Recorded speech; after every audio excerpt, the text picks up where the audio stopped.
صدیوں تک حکومت کرنے والی سلطنت عثمانیہ جب اپنی آخری سانسیں لے رہی تھی تب سلطنت کے سلطان کے پاس ایک پیشکش آئی۔ اس پیشکش کو اگر سلطان مان لیتے تو ہو سکتا تھا سلطنت عثمانیہ چند سال اور گزار لیتی، لیکن یہ معاملہ صرف عارضی ہوتا کیونکہ دنیا اب سلطنت عثمانیہ کو ختم کرنے پر اتفاق کر چکی تھی اور مسلمانوں کے پاس اب وہ معاشی یا جنگی طاقت نہ تھی کہ وہ سلطنت کو خاتمے سے بچا کر رکھیں۔ لیکن اگر سلطان اس پیشکش کو قبول کر لیتے تو امت شاید سلطان کو کبھی معاف نہ کرتی اور رہتی دنیا تک مسلمان سلطان کو امت مسلمہ کے غدار کے طور پر یاد رکھتی۔ یہی وجہ ہے کہ سلطان نے اپنے ضمیر کا سودا نہ کیا اور مسلمان انہیں اچھے لفظوں میں یاد کرتے ہیں۔ سلطنت عثمانیہ کے آخری بااختیار فرمانروا سلطان عبدالحمید ثانی۔ سلطان عبدالحمید ثانی کا سب سے بہترین کارنامہ سرزمین فلسطین کے متعلق ان کی وہ واضح پالیسی اور دو ٹوک ایمانی رد عمل تھا۔ دنیا کی ساری صہیونی تنظیموں نے اپنے طور پر یہ کوشش کر لی کہ سلطان یہودیوں کو سرزمین فلسطین میں آباد ہونے کی اجازت دے دے۔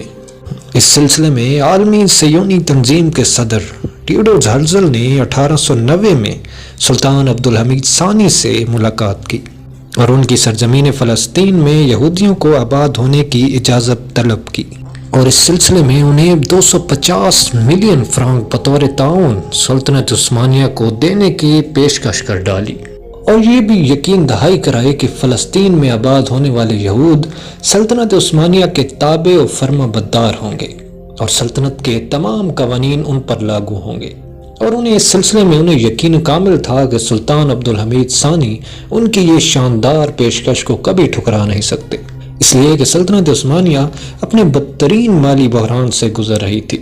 بیرونی قرض اس قدر زیادہ ہو چکے تھے کہ سلطنت اصل قرض تو کجا سود بھی ادا کرنے سے قاصر تھی۔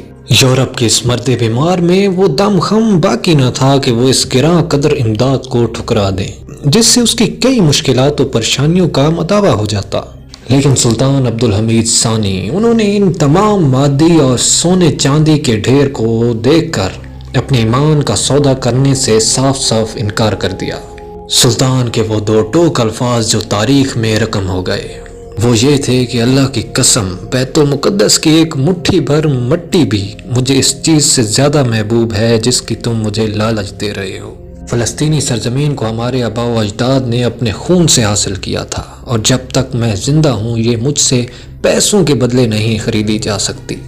جب میں مر جاؤں تو شاید تم اسے مفت ہی حاصل کر لو، اس لیے کہ یہ سرزمین میرے نہیں بلکہ امت کی ہے۔ یہود اپنے کوئی ملین کی رقم کو اپنی جیب میں رکھیں اور وہ سرزمین فلسطین پر صرف ایک ہی حالت میں مفت میں قبضہ کر سکتے ہیں اور وہ اسی وقت ہوگا جب کہ سلطنت عثمانیہ کا خاتمہ ہو جائے۔ ہرزل اپنے دینی بھائیوں کے لیے ایک ہوم لینڈ چاہتا ہے، لیکن اسے یاد رکھنا چاہیے کہ مکاری ہر مسئلے کو حل کرنے کے لیے کافی نہیں۔ قدس کی زمین کا ایک ٹکڑا بھی نہیں دیا جائے گا۔ یہ سرزمین ہماری نہیں ہماری قوم کی ہے۔ ہمارے لوگوں نے قربانیاں دے کر اپنے خون سے اس زمین کو سینچا ہے۔ ہم دریائے نیل اور فرات کے درمیان صہیونی ریاست قائم کرنا چاہتے ہیں۔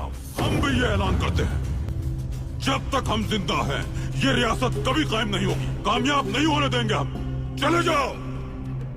ناظرین کرام، سلطان عبدالحمید ثانی کی ایمانی غیرت نے ایک لمحے کے لیے بھی اس کو برداشت نہیں کیا کہ دنیا کی رذیل ترین قوم کو اس مقدس سرزمین پر آباد کر کے ملت اسلامیہ کے سینے میں خنجر کھوپا جائے۔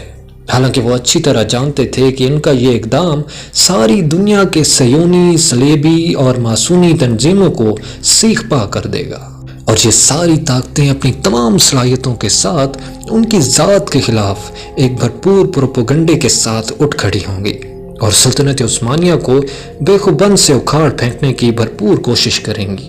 لیکن ان تمام خدشات کے باوجود بھی اس مرد مومن نے ایک لمحے کے لیے بھی اپنے موقف میں کوئی لچک نہیں دکھائی، بلکہ پوری جرأت اور بے باکی کے ساتھ اپنے اقتدار اور سلطنت کی قربانی دینے کے لیے تیار ہو گیا۔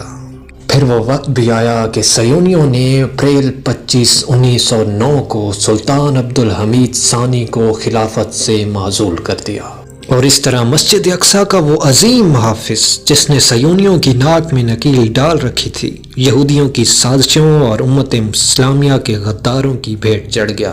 ادھر برطانیہ نے عربوں کو ترکوں کے خلاف بھڑکا کر انہیں عظیم عربی سلطنت کا خواب دکھایا، جس سے متاثر ہو کر شریف مکہ حسین بن عبداللہ نے ترکوں سے بغاوت کا اعلان کر دیا۔ یہ وہی شریف مکہ ہے جس کی اولاد آج بھی اردن پر حکومت کر رہی ہے، اور لارنس آف عربیہ نے کئی عرب بدو قبائل کو ترکی افواج کے خلاف بھڑکا دیا، جس کی وجہ سے سارا عرب خلافت عثمانیہ سے باغی ہو کر برطانیہ اور فرانس کی سازشوں کا شکار ہو گیا۔ اس دوران صہیونیوں کی عالمی تنظیم کے صدر وائزمن نے انگریزوں کو یہ پیشکش کی کہ اگر وہ جنگ جیت کر فلسطین کی سرزمینوں پر یہودیوں کا وطن قائم کر دیں تو اس جنگ میں یہودیوں کے سارے خزانے ان کے قدموں تلے قربان کر دیے جائیں گے۔ چنانچہ برطانیہ کا وزیر خارجہ جیمز بالفور نے 2 نومبر 1917 کو یہودیوں سے یہ وعدہ کیا کہ ان کے لیے فلسطین میں ایک ہوم لینڈ قائم کرے گا۔ تاریخ میں اس معاہدے کو بالفور یا اعلان بالفور کہا جاتا ہے۔ اس اعلان کے ساتھ ہی ساری دنیا کے یہودیوں نے فلسطین کی طرف ہجرت کرنا شروع کر دی اور ان کی آبادی میں بے تحاشا اضافہ ہونے لگا۔ آخرکار 11 نومبر 1918 کو پہلی جنگ عظیم کا خاتمہ ہوا، جس کے نتیجے میں خلافت عثمانیہ تاش کے پتوں کی طرح بکھر گئی۔ عراق، حجاز اور فلسطین، اردن اور مصر وغیرہ سب پر برطانیہ کا قبضہ ہو گیا، اور لبنان اور شام پر فرانس کا قبضہ ہو گیا۔ پہلی جنگ عظیم کے بعد انگریزوں نے شریف مکہ کو حجاز کا اور اس کے بیٹے عبداللہ کو اردن کا اور دوسرے بیٹے فیصل کو عراق کا بادشاہ بنا دیا، لیکن یہ صرف کٹ پتلی حکمران تھے، اصل حکومت تو خود انگریز کر رہے تھے۔ اور اس دوران فلسطین میں یہودی دھڑا دھڑ آباد ہونے لگے اور برطانوی حکومت ہر طرح سے ان کی مدد اور حفاظت کرنے لگی۔